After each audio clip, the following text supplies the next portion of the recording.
پہلی والی آیات ہی سے ہے، وہ اس طور پر سابقہ آیتوں میں حق تعالی شانہ اللہ جل جلالہ وعما نوالہ نے یہ بیان فرمایا تھا کہ کسی نبی کا یہ کام نہیں ہو سکتا کہ وہ مال غنیمت میں خیانت کرے۔ اور نبی مال غنیمت کے اندر کیوں خیانت کریں گے؟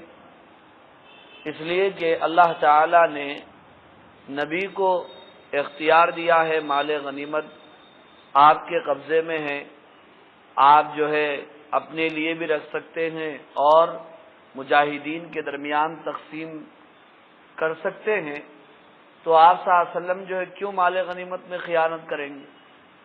لیکن کسی منافق کی یہ حرکت تھی کہ ایک چادر کے گم ہو جانے پر اس کی زبان سے یہ گستاخانہ جملہ نکلا تھا کہ ہو سکتا ہے حضور اکرم صلی اللہ علیہ وسلم نے اس چادر کو رکھ لیا ہو،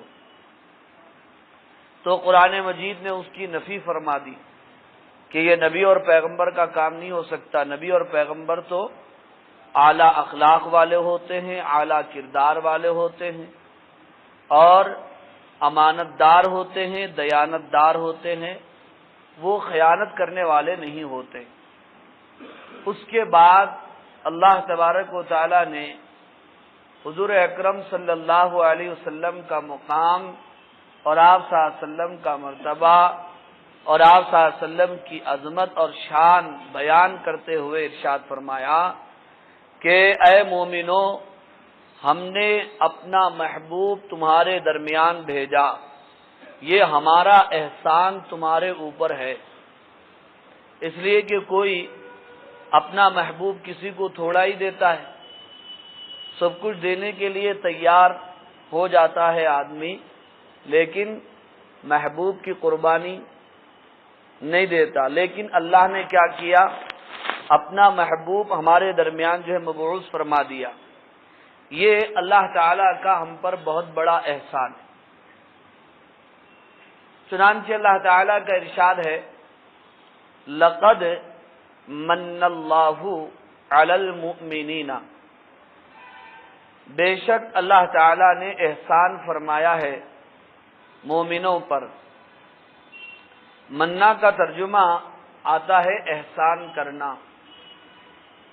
اللہ تعالی جو ہے مومنوں پر احسان جتلاتے ہیں، اور اللہ تعالیٰ کو حق ہے کہ احسان جتلائے، اس لیے کہ حقیقی منعم، حقیقی محسن اللہ تعالیٰ ہی ہے۔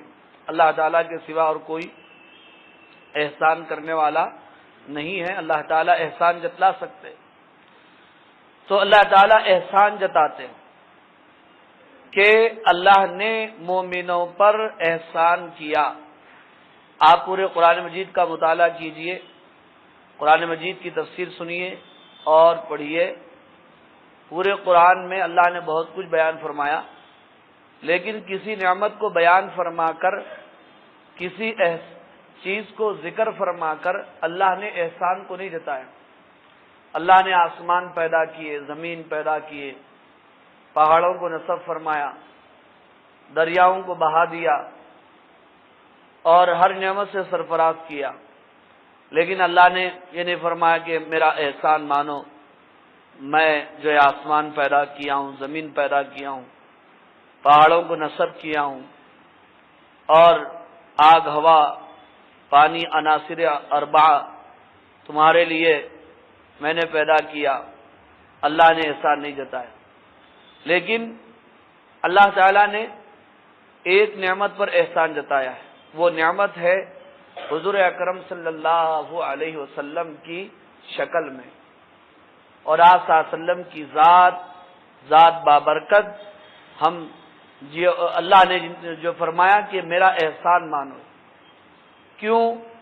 کوئی بھی آدمی جو اللہ کے قریب ہوتا ہے وہ حضور اکرم صلی اللہ علیہ وسلم کے اسوے کے بغیر اور آپ صلی اللہ علیہ وسلم کے بتائے ہوئے طریقوں کے بغیر اللہ کا قرب حاصل نہیں کر سکتا، وہ اللہ تعالیٰ کی معرفت، اللہ تعالیٰ کی پہچان حاصل نہیں کر سکتا۔ اور آپ پوری دنیا کے لیے رحمت ہے، وما ارسلناک الا رحمۃ للعالمین، ہم نے آپ کو پوری دنیا کے لیے رحمت بنایا، ہدایت کا دریا بنایا۔ جس دور میں آپ دنیا میں تشریف لائے اور جس سرزمین میں آپ کی پیدائش ہوئی اور آپ کی بعثت ہوئی، وہ دور کیا تھا اور وہ زمین کیا تھی، وہ ماحول کیا تھا جسے زمانے جاہلیت کہا جاتا تھا۔ لیکن آپ صلی اللہ علیہ وسلم کی محنت اور آپ صلی اللہ علیہ وسلم کی تعلیم اور آپ صلی اللہ علیہ وسلم کا تزکیہ، اس کا نتیجہ یہ کہ جو قوم امی تھی، ان پڑھ تھی، وہ قوم زمانے کی معلم بن گئی، وہ قوم زمانے کی جو ہے رہنما بن گئی۔ وہ قوم، یہ آپ صلی اللہ علیہ وسلم کی جو محنت ہے۔ فرمایا لقد من اللہ، بے شک اللہ نے احسان کیا، علی المؤمنین، مومنوں پر۔ ویسے اللہ تعالیٰ کی دو عظیم نعمتیں کون سی ہیں؟ وہ ایک تو آپ صلی اللہ علیہ وسلم ہیں اور دوسرے قرآن مجید ہے۔ یہ دو اللہ کی بہت بڑی نعمتیں جو ہم سب کے لیے ہدایت کا، رحمت کا ذریعہ ہے۔ یہ بہت بڑی نعمت ہے، اللہ تعالی ہمیں ان نعمتوں کی قدردانی نصیب فرمائے۔ اذ بعث فیہم، اذ مانے جب کہ، بعث بھیجا ہے، فیہم ان کے درمیان۔ کن کے درمیان؟ انسانوں کے درمیان، مومنوں کے درمیان اللہ نے بھیجا رسولا۔ کس کو بھیجا اللہ نے؟ رسول کو بھیجا۔ اور یہاں پر رسول سے مراد کون ہے؟ حضور اکرم صلی اللہ علیہ وسلم ہے، آپ صلی اللہ علیہ وسلم ہے، کوئی دوسرے رسول مراد نہیں، آپ صلی اللہ علیہ وسلم۔ من انفسہم، انہی کے درمیان یا انہی میں سے، اللہ نے ان کے درمیان رسول کو بھیجا۔ ایک ہے ہمارے درمیان میں بھیجنا اور ایک ہے ہم ہی میں سے بھیجنا۔ ایک آدمی آیا، ایک انسان آیا باہر سے آ کے یہاں ہمارے درمیان بیٹھ گیا، وہ ہمارے درمیان میں بھی بیٹھا ہے اور وہ کوئی فرشتہ بھی نہیں ہے، کوئی جن بھی نہیں ہے۔ کس میں سے ہے وہ؟ کس میں سے؟ سونے والوں میں سے، جاگنے والوں میں سے؟ جاگنے والوں میں سے، انسانوں میں سے ہے نا بھائی۔ تو ایک تو وہ آیا ہمارے درمیان، ایک بات یہ ہوگی۔ دوسری بات یہ وہ ہے ہم میں ہی سے، یعنی انسانوں میں سے ہی ہے۔ اس لیے اللہ نے یہاں پر دو لفظ بڑھائے ہیں۔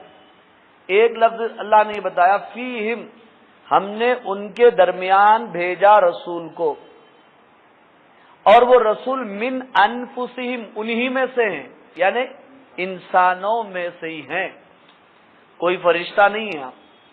فرشتوں کو اللہ نے نبی نہیں بنایا، بشروں کے درمیان بھیجا اور بشر کو رسول بنا کر بھیجا اللہ۔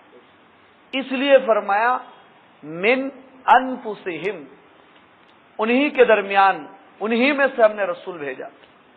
چنانچہ آپ کے والد عبداللہ، آپ کی والدہ حضرت آمینہ، آپ کے دادا عبد المطلب ہے جی، اور پورا کنبہ، قبیلہ، خاندان ہے۔ اور انسانوں کے اوپر جو حالات آتے ہیں، بیماری ہے، پریشانی ہے جی، یہ چیزیں بھی آپ صلی اللہ علیہ وسلم کے اوپر ہوئی، تبھی تو آپ انسانوں کے لیے نمونہ ہے۔ اگر آپ فرشتے ہوتے یا کوئی فرشتہ جو ہے رسول بنا کر بھیجا جاتا تو انسان ماننے کے لیے تیار ہوتے تھے؟ فرشتے سے بولتے تھے، جبرائیل علیہ السلام آ کے اگر بولے جاؤ صاحب آپ کا کام اپن کرو، آپ کو دکان لگانا ہے، نہ کاروبار کرنا ہے، نہ کبھی آپ کو بخار آتی، نہ آپ کو کچھ تقاضے ہیں، آپ کا کام اللہ اللہ کرنا ہے، وہ کر لیتے بیٹھو مسجد میں، ہمارے جیسے بیوی بچے رہے تو معلوم ہوتا۔ بولتے تھے نہیں بولتے تھے جبرائیل علیہ السلام؟ اس لیے اللہ نے کیا کیا، انسانوں میں ہی سے رسول اور پیغمبر بنا کر بھیجا۔ اب اس کے بعد اللہ نے بیان فرمایا یتلو علیہم آیاتہ، وہ رسول مومنوں کے سامنے، انسانوں کے سامنے اللہ تعالی کی آیتوں کی تلاوت کرتے ہیں۔ اچھا، تلاوت قرآن سے یا تلاوت آیات سے یہاں پر کیا مراد ہے؟ اس کے دو مطلب ہو سکتے ہیں اور دونوں مطلب یہاں پر مراد ہے۔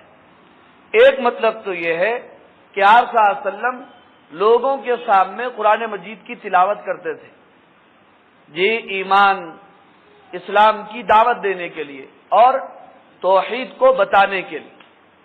اور آیات تلاوت کا دوسرا مطلب یہ ہے ثواب حاصل کرنے کے لیے تلاوت کرنا، یہ بھی مراد ہے، اور آپ صلی اللہ علیہ وسلم ویسی بھی تلاوت فرماتے تھے، تو وہ تلاوت بھی مراد ہے اور یہ تلاوت بھی مراد ہے۔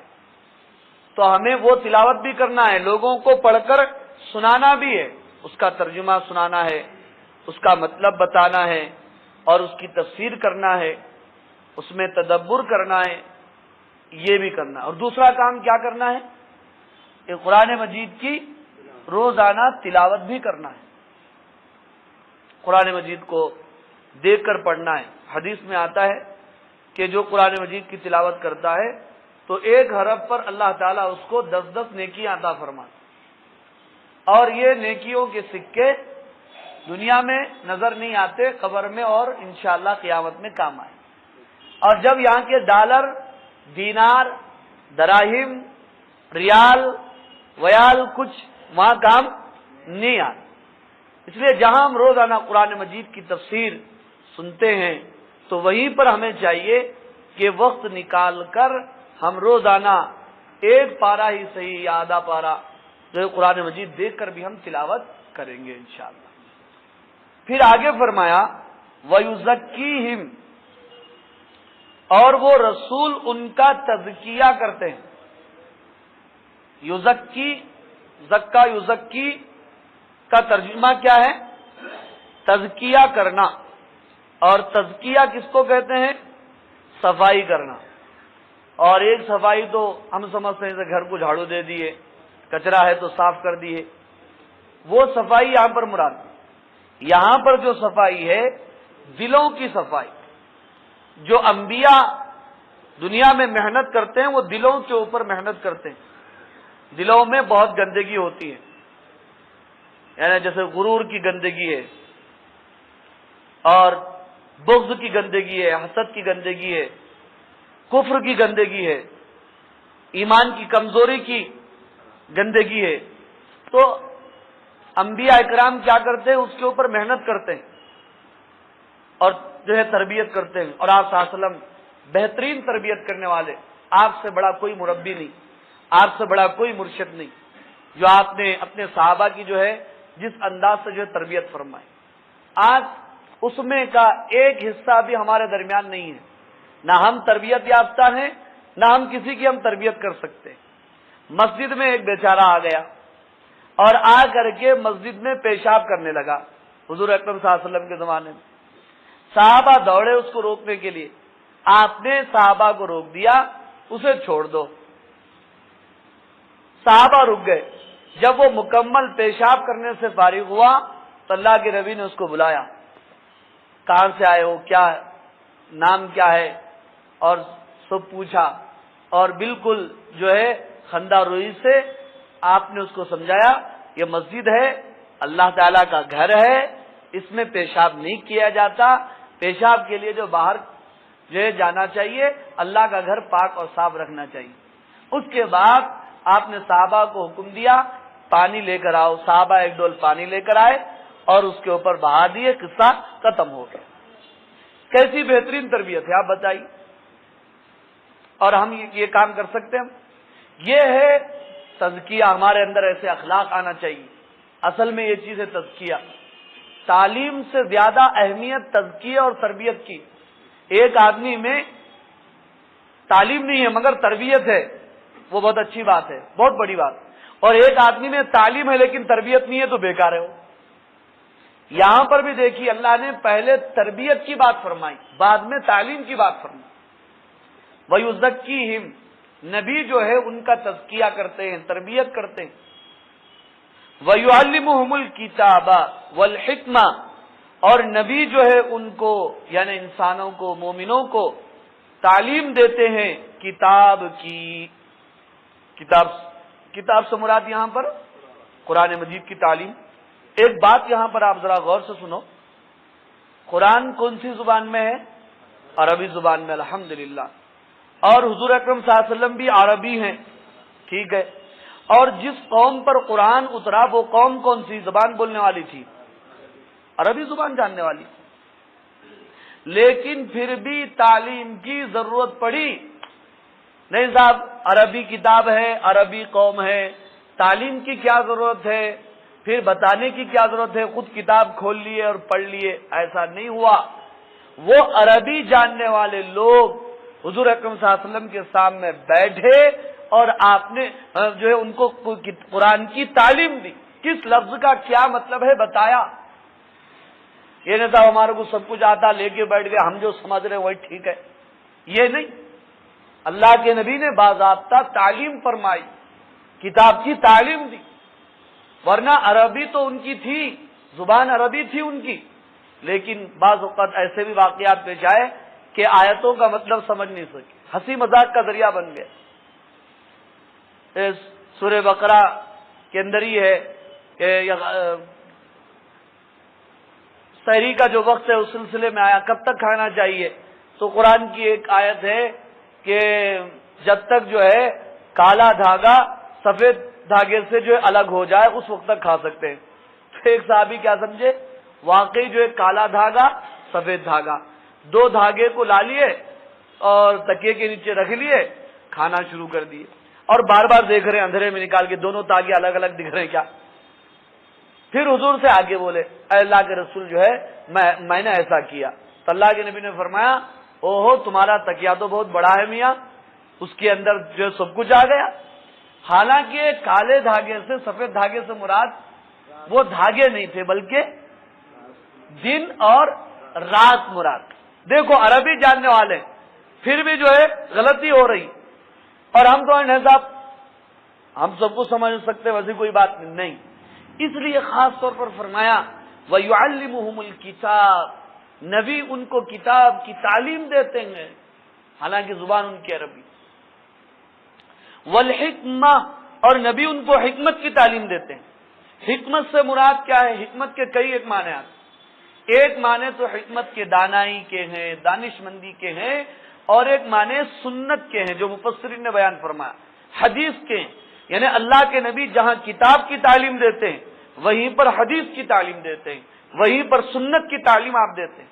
چنانچہ آپ صلی اللہ علیہ وسلم نے خود بیان فرمایا میں تمہارے درمیان دو چیزوں کو چھوڑ کر جا رہا ہوں اور جب تک تم ان دونوں چیزوں کو پکڑے رہو گے گمراہ نہیں ہو سکتے. ایک ہے کتاب اللہ اور دوسرے ہے سنت رسول اللہ. اور آج یہ دونوں چیزوں کو ہم چھوڑ رہے ہیں. نعرے تو بہت لگا دیں گے، چیخ پکار بہت کریں گے، اور جو ہے تبصرے تجزیے بے شمار کریں گے، اس میں وقت ضائع کریں گے، لیکن کبھی ہم سوچتے ہیں کہ ہم جو ہے کتاب و سنت پر ہماری زندگی آ رہی ہے، ہمارا کاروبار، ہماری تجارت، جی ہمارے معاملات، ہمارے تعلقات جو ہے کتاب و سنت پر ہیں یا نہیں، اس کسوٹی پر فٹ آ رہے نہیں. اصل چیز وہ ہے تو پھر ہم کامیاب ہو سکتے. فرمایا وَإِن كَانُوا مِن قَبْلُ لَفِي ضَلَالٍ مُبِينٍ، کہ یہ لوگ تو اس سے پہلے کھلی گمراہی میں تھے. کون؟ جس قوم پر یہ کتاب اتری وہ قوم کھلی ضلالت میں، کھلی گمراہی میں تھی. لیکن جب اللہ کے نبی نے ان کو تعلیم دی، ان کی تربیت کی، ان کا تزکیہ کیا، تو جو اونٹ صحیح طور پر چلا نہیں سکتے تھے وہ زمانے کے امام اور حکمران بن گئے. یہ سرکار کا معجزہ تھا اور یہ قرآن مجید کا اعجاز تھا. جی دعا فرمائیے اللہ رب العالمین سے اللہ تعالی ہمیں کامل ایمان و یقین، تقوی و طہارت، صحت و عافیت نصیب فرمائے. ہم میں ہماری نسلوں میں اولیاء قیاسیہ، علماء، مجاہدین، مبلغین پیدا فرمائے. ہماری جملہ بیماریوں اور پریشانیوں کو دور فرمائے. ہم سب کا حسن خاتمہ فرمائے. ہمارے مرحومین کی مغفرت فرمائے. آپ صلی اللہ علیہ وسلم کی شفاعت عطا فرمائے. اللہ تعالی ہمیں علت، ذلت اور قلت سے محفوظ فرمائے، محض اپنے فضل و کرم سے ہمیں جنت عطا فرمائے۔ وآخر دعوانا ان الحمدللہ رب العالمین۔